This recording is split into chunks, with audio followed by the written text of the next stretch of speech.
Hello hello everyone, नमस्ते। तो आपने मेरा एक छोटा सा क्लिप देखा ही होगा जिसमें मैंने बात किया था कि अगली वीडियो आने वाली है कि एक बीमारी के बारे में। जैसे हम सुनते हैं किसी के बीमारी के बारे में तो हमें डर लगने लगता है कि वो बीमारी हमें भी ना हो जाए।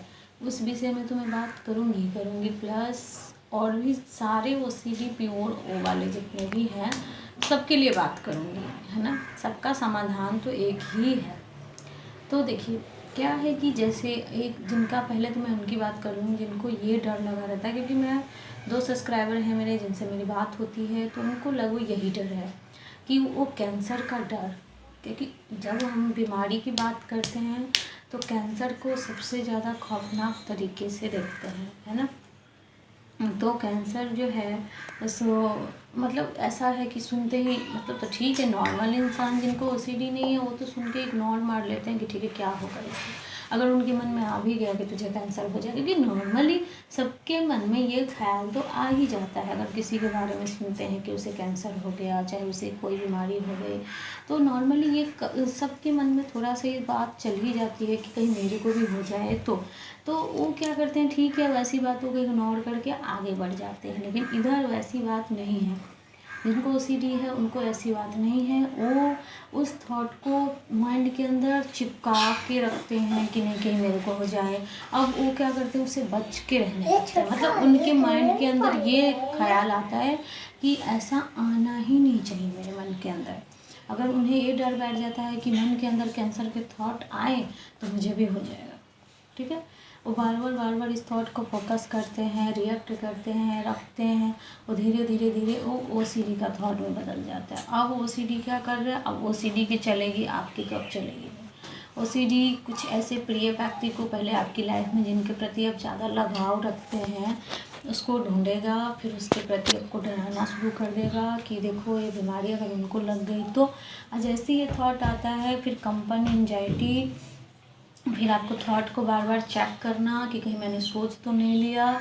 ऐसे करते करते एक बड़े थॉट में वो बदल जाता है। फिर हैंडल करना बड़ा मुश्किल हो जाता है। देखिए पहली बात तो आप डर मिटाइए कि मन में एक थॉट आने से कि मेरे को कैंसर हो जाएंगे, चाहे उनको जिन जो भी मेरे प्रिय हैं उनको हो जाएंगे, ऐसा कुछ नहीं होता है, ठीक है। मन में आने से कुछ नहीं होता। एक डॉक्टर जो दिन रात कैंसर के मरीज का इलाज करते हैं वो इतनी स्वस्थ भरी ज़िंदगी जीते हैं, तो उनको तो टच करके भी वो बीमार नहीं पड़ रहे। आपके एक माइंड के अंदर एक विचार से क्या हो जाएगा, इसको बिलीव को पहले आप मजबूत बनाइए, इस अच्छे वाले बिलीव को। जब तक वो आपको OCD वाले बिलीव मजबूत रहेंगे कि मन के अंदर आने से विचार हो जाते हैं। चाहे मेरी एक सब्सक्राइबर और हैं जिनको लगता है कि अगर एक कैंसर का पेशेंट है उनके घर के बगल रहती हैं तो उनके जितने भी बच्चे हैं उनके कपड़े को टच कर देंगे तो उनको उससे कैंसर की बीमारी आ जाएंगी, क्या मतलब बैठ जाएंगे बिछाना पे तो उससे आ जाएगी। तो ऐसा कुछ नहीं है। देखिए हम इंसान हैं, अगर ठीक है कोरोना ने तो ऐसा ही कर दिया था कुछ दिन में कि इंसान को टच करने से ही इंसान भाग रहे थे। इंसान को इंसान तो ये एक बुरा कर्म ही कह सकते हैं कि ऐसा हुआ था। लेकिन ऐसा अगर होने लगे, पुरानी बीमारी जितनी भी है, कैंसर वैंसर जो भी है, अगर इंसान के काम नहीं आएंगे तो फिर आएगा कौन। टच करने से किसी, कोरोना ही एक ऐसा हुआ जो होता था उसमें भी वो एक नई बीमारी थी, किसी को इसके बारे में पता ही नहीं था। लेकिन ये सब जो बीमारी है कभी टच करने से नहीं होता।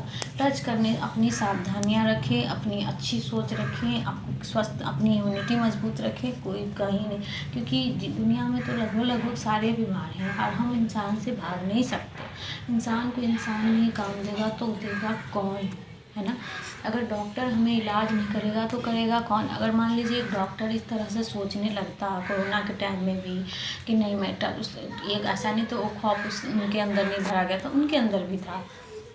फिर भी उन्होंने अपनी सारी सुविधाएँ सावधानियाँ रखकर इलाज तो किया ना, तभी तो इतने लोग बच पाए ना।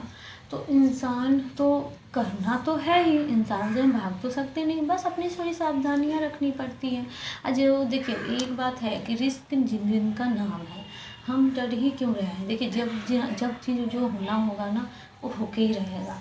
हम डरने से, हमारे नहीं डरने से इधर कोई फ़र्क पड़ने वाला है नहीं, ठीक है। जो हमारे हाथ में है ही नहीं, जो बीमारियाँ कब कैसे आती हैं कोई नहीं जानता। तो हमारा बस इतना ही काम है, अपनी इम्यूनिटी को मजबूत रखें, अपनी पूरी सेहत का ख्याल रखें।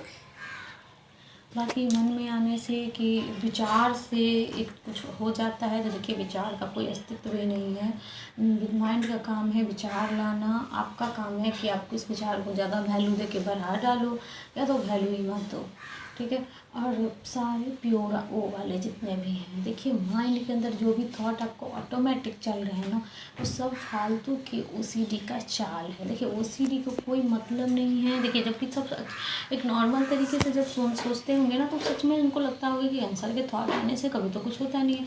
लेकिन ओसीडी के माइंड से देखें ना, तो हमें वो चीज़ रियलिटी ही लगती है। तो इसी तरह ओसीडी को बस पॉइंट चाहिए कि हम किससे डर रहे हैं, चाहे भगवान का डर हो, चाहे गंदगी का डर हो, चाहे किसी चीज़ का डर हो, उसे बस आपका कमजोरी चाहिए। और उसे वो बार बार रिपीटिंग कर करके आपका दिनचर्या ख़राब कर देगी, आपकी लाइफ को बर्बाद करती चली जाएगी। तो ध्यान ये रखना है कि उस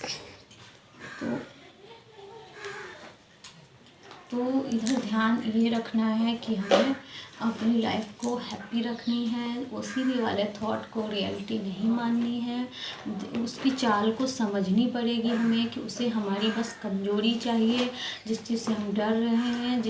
कोई देखिए हम लोग की ही आदत है ना, कोई चीज़ अगर हम किसी से प्यार करते हैं तो हद से ज़्यादा ही मतलब हाँ उसी के बिना हम रह नहीं सकते, जी नहीं सकते, वही मेरा सब कुछ है, ये भी नहीं होना चाहिए। तब इसी से ओसीडी ब्लैकमेल भी करना शुरू कर देगा। या तो किसी चीज़ की डर रहती है, तो अब इतनी भयानक डर हो गई कि अब दिन रात उसी के बारे में सोच रहे हैं कि कहीं मेरे को हो ना जाए, कहीं मेरे को आना जाए माइंड के अंदर। अब वो ऐसा कभी नहीं हो सकता कि आपके अंदर वो नेगेटिव थॉट नहीं आएंगे, वो आएंगे ही, बस आपका काम है कि आप उस पर फोकस ना करें। जैसे आपका अब ओसीडी में क्या है कि आप सोचते हो कि कभी मन्नत के ख्याल माइंड में आने ही नहीं चाहिए, कभी मुझे कैंसर के थॉट वाले विचार आने ही नहीं चाहिए। ऐसा संभव नहीं है, माइंड के अंदर आएगा थॉट, हमारा काम है हमें समझ जाना है कि उस थॉट पे हम फोकस करें या ना करें। नहीं करें फोकस, अपने काम में लगे रहें। बस आपको समझा लेना है कि ओसीडी के विचार हैं, एक नेगेटिव थॉट है, मुझे इस पर फोकस नहीं करना चाहिए और अपने काम में बिजी हो जाना चाहिए, या फिर अच्छी लाइफ जिए। ओसीडी जो भी विचार आपके माइंड में आ रहे नेगेटिव थॉट ओसीडी वाले, उसे चेक करना बंद करें। कितना भी आपको एंजाइटी दे रहा है ओसीडी, चेक करना बंद करें, कंपल्सन करना बंद करें, ठीक है। तो आई होप आप समझ गए होंगे। और मेरी चैनल को सब्सक्राइब नहीं करोगे तो फिर मैं कैसे वीडियो लाऊंगी, कैसे आप समझ पाओगे। तो ऐसा नहीं है कि जब मैं वीडियो डालूँ तो आप लोग सब्सक्राइब करते हो फिर छोड़ देते हो, ऐसा नहीं है। देखना है तो सब्सक्राइब करके ही जाना पड़ेगा, मेरे लिए तो करके जाओगे ही। और मेरा काम है आप लोग के लिए अच्छी अच्छी वीडियो लाना, आप लोग ओसीडी से बाहर निकालना। हाँ, अगर ओसीडी से बाहर निकलने में आपको परेशानी हो रही है तो आप मेरे भी सहयोग ले सकते हो। मेरे नंबर है डिस्क्रिप्शन बॉक्स में, और जो भी आपको मिलता है, जहाँ से आपको सहयोग मिलता है उससे भी ले सकते हो। लेकिन बाहर आप निकलो इससे, आखिर ओसीडी मुक्त हमें भारत बनाना है, ठीक है। चलिए तब तक के लिए अपना ख्याल रखिए, बाय बाय।